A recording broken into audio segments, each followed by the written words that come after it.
I wanted to take a second and show you another modification that I did to the original heating and air system on the Bighorn camper here. I used this as an off-site living space while working remotely. So it's not really a much tow around camper as it is a kind of a second home. So anyway, I don't want to run the electricity, don't want to use up the air conditioner or the heater. Propane got really expensive last winter.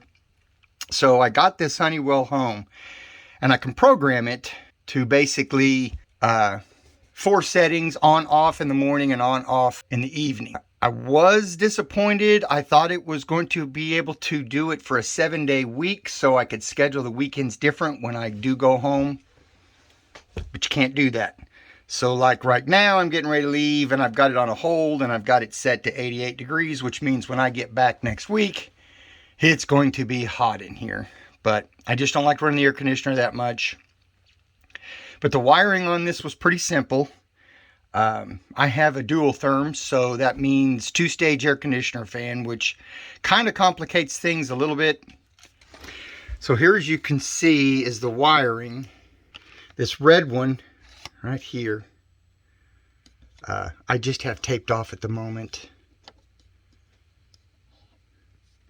But I have the green, white, yellow, and then the blue and the brown are tied together. What this is your 2-stage fan for your air conditioning system. So you can have a low and a high. Usually when I run the air conditioner, I run it on high.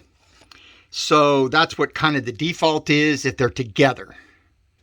So I run both of them into this terminal.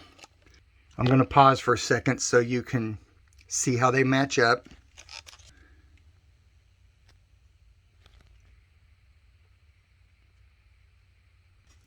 If you do want your 2-stage fan, and I was going to do this, I had plans. I had bought this switch. It's basically a 3-way, toggle 2 directions and then off in the middle. So see, you could run 1, 2 on each side, on each post. That was how you get your 2-stage fan. Because like I said, if they're together, it's high. If it's just the one, it's low. So this is not going to be my permanent solution, so there will be another video. Please subscribe if you like the video. Give it a thumbs up, notifications, you know the drill. But I am going to look for a more programmable one, or maybe even a Wi-Fi one, since I've gone to, at this moment, T-Mobile Cellular, just for the Wi-Fi. And so I can have maybe phone control. Or I'm going to try and find one that will give me weekend control, will give me daily control. So basically it just snaps in. And it's 76 in here. And since I am getting ready to leave, I'm going to do the hold and then see, I will run it up. It's 85, 86, 88. So it's going to be a warm puppy when I get back next week. Settings are relatively easy.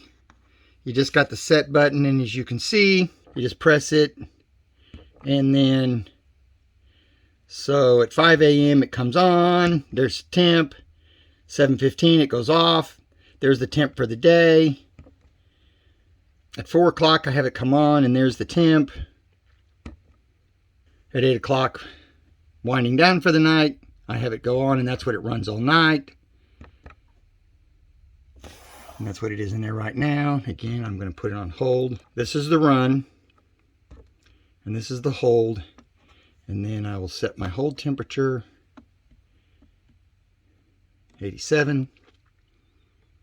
So we'll run some during the day while I'm gone. But I've come in this camper before and with that air conditioner off during the day, and it'd be in the low 90s in here. So we don't want to do that.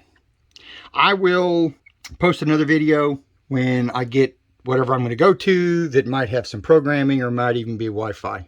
Have a nice day.